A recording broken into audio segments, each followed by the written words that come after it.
Hello, friends, and welcome back to Malicious Compliance Stories. Let's kick off today's video with a story where a frustrated driver storms into a dealership demanding an urgent fix she's convinced is deadly and discovers she might be in the wrong place entirely. Stick around. But before we begin, best way to support our channel is to leave comments, like, and subscribe with the turned-on bell so you don't miss the new video every single day. Here we go. Screaming Karen wanted her check engine light fixed. A few years ago, I had what still stands as my all-time favorite Karen encounter, and I say that as someone who's worked in customer service long enough to earn a badge of honor. At the time, I was working as an automotive technician at a Honda dealership. I loved that job, great coworkers, decent pay, and most importantly, we were allowed, encouraged even, to help people with small car issues for free. You had a headlight out, if I had a spare bulb in my drawer, it was yours. Antenna snapped off, boom, I had a box of those too.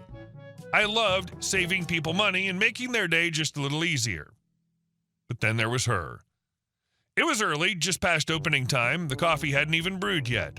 Suddenly, a silver SUV comes tearing into the service bay like it's trying to qualify for the Daytona 500. And before the car even rolls to a stop, this woman has her head out the driver's window, yelling at the top of her lungs, "Y'all need to fix this crap right now!" Not the kind of morning greeting anyone hopes for. Now, in a service department full of guys, you'd think someone else would handle it, but because I was the only woman on the tech team, it was like I automatically drew the short straw. Like maybe I'd have a better shot at calming her down? Spoiler alert, I didn't. Still, I put on my professional game face. As I approached, I started my usual quick walk-around inspection.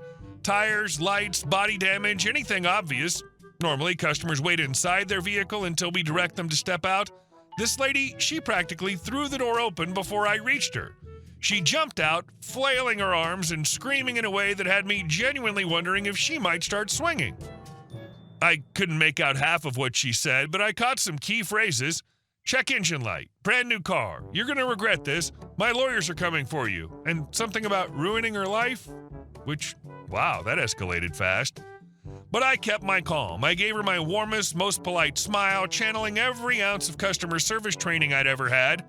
"I'm here to help," I said as kindly as possible. "Can you tell me more about what happened?"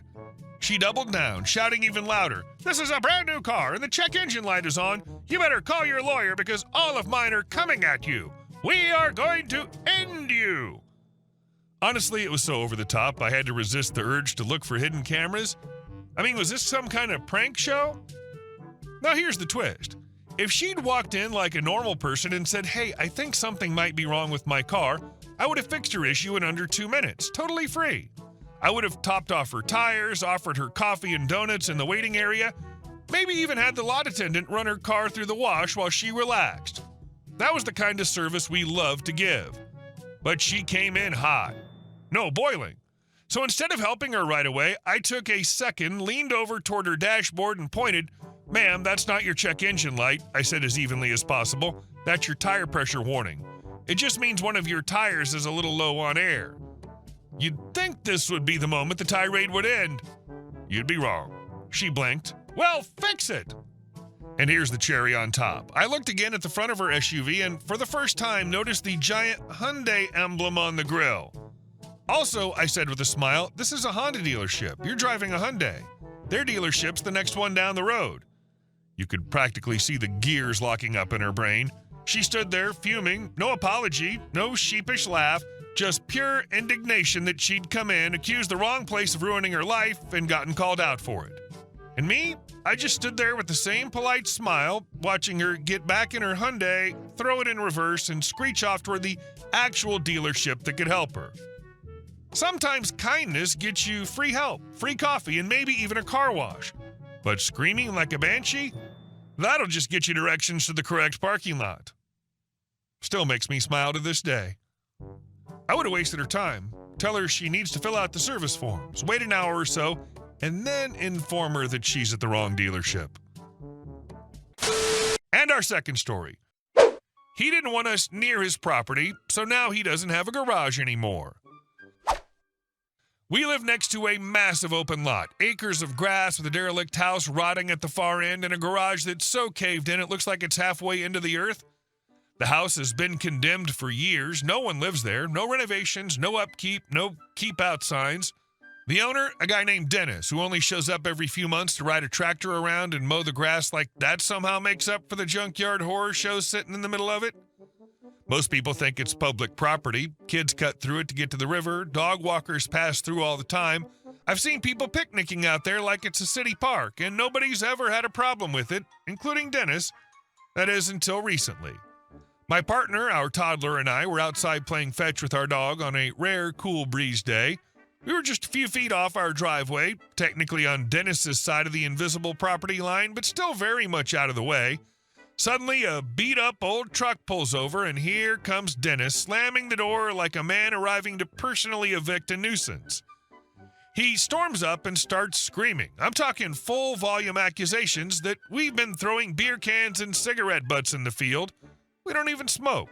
That we're tearing up his property with our car. We don't drive in the grass. And that our dog is trespassing, even though this same man once told us she's fine to run around.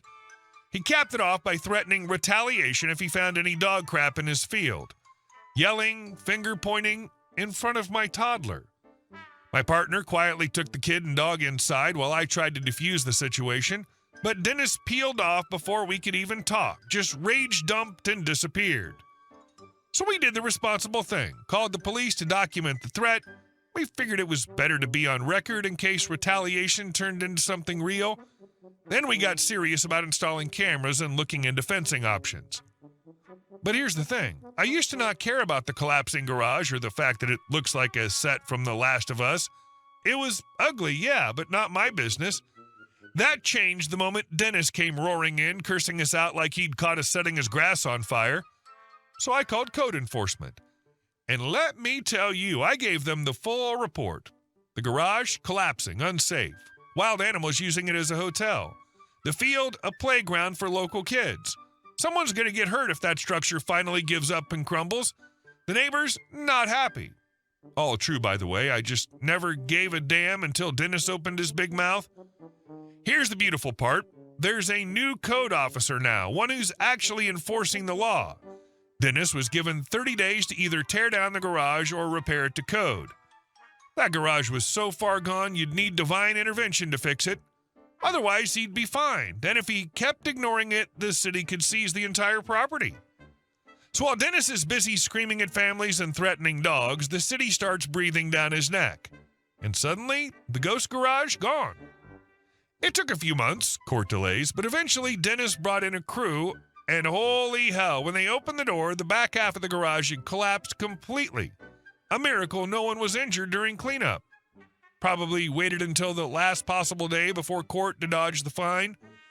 The garage is now a distant memory. The haunted look is gone. It's one less eyesore in a neighborhood that's had enough of Dennis's neglect, and we haven't heard a word from him since. No more outbursts, no more threats, just silence. Oh, and we did some digging. Turns out Dennis lives in a literal mansion in a gated community 2 towns over. This man has the money, he just doesn't care. But the next time he wants to pop off on us for playing fetch 5 feet from our own driveway, he might think twice, because the rest of the neighborhood has been waiting years for someone to push this boulder over the hill. We just gave it a little nudge. What a rude a-hole. God forbid someone be just a couple of feet past the edge of the property. Like, OMG, the world's going to come to an end.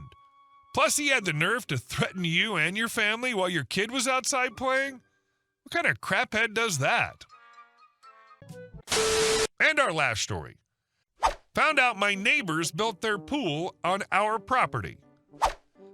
My husband and I recently bought a foreclosed home. It's not glamorous, it needs work, but the lot's huge and we were excited to fix it up, install a new fence, and enjoy a bit of peace and quiet. Not long after we moved in, we started chatting with our neighbor to the right. She's lived here for decades and knows the ins and outs of every property line and drama on the block. She casually mentioned something that nearly made me choke on my coffee. You know the folks behind us? Their pool's on your property. I blinked. What? Yeah, she said. Whole thing's yours. Been like that for years. So my husband and I hopped on our county's GIS website and pulled up the parcel maps. Sure enough, she was right. Their entire above-ground pool, deck and all, was sitting a good 12 feet into our property. Like they just said, close enough, and plopped it down wherever. We texted our realtor, who immediately got defensive. Oh, county records aren't always accurate, she said. You'll need a survey. And if they have an easement, there might be nothing you can do. Cool. Thanks for the panic attack. We were already planning to get the property surveyed since we wanted to rebuild the fence around the correct boundary lines, but now we were fast-tracking it. Liability was our biggest concern. They had small kids swimming in that thing all the time, and if anything happened, guess who'd get sued? Yup, us. We hired a local surveyor who came out within a week. He confirmed it in writing. The pool deck and a small shed were 100% on our land. No easements, no agreements, just good old-fashioned trespassing. With the survey results in hand, we hired a lawyer. He drafted a very polite but firm letter to the neighbors informing them that their pool and structure were trespassing on our property. We gave them 30 days to remove it or we'd pursue legal action. The response? A Facebook rant. The wife posted a long tirade in the local neighborhood group claiming that we were new money snobs trying to ruin their summer and bully a family with kids. She tried to play the sympathy card hard, posting pictures of their kids in the pool, tagging us indirectly like we were kicking puppies or something. We didn't respond. We just waited. They refused to move the pool, claimed adverse possession because they'd been using the space for over a decade. Problem is, that only works if the use was exclusive, continuous, and open without challenge. And they'd never paid taxes on the land. Plus, the house was in foreclosure for over 2 years. Boom, continuity broken. We filed a claim for trespass and demanded removal. Our attorney asked for damages, including the cost to remove the structure and restore the yard. We also brought up the risk and liability exposure they dumped on us without our consent. The judge was not amused. She ruled fully in our favor, ordered them to remove the pool and deck within 30 days, or we'd have the right to hire contractors to do it ourselves at their expense. Also granted us $4,800 in damages for legal fees and property devaluation. Their faces in court? Priceless. They stalled until the very last week of the deadline, then hired some guys off Craigslist to dismantle the pool. It was loud, awkward, and oddly satisfying to watch from our patio with coffee in hand. But the cherry on top, we'd put up our new fence right afterward, fully enclosing our land, no gate access to their side, just a clean, tall barrier. Goodbye, illegal pool. Goodbye, entitled neighbors. 2 months later, I saw a for sale sign on their lawn. Guess they didn't like losing their backyard edition. When I toured their open house out of curiosity, the realtor awkwardly explained that the pool is not included in the property. I smiled. Your story is a masterclass in quietly reclaiming what's yours without sinking to their level. Proof that sometimes the smartest weapon is paperwork and patience. Hey guys, thank you all for watching the video. I'll see you in the next one.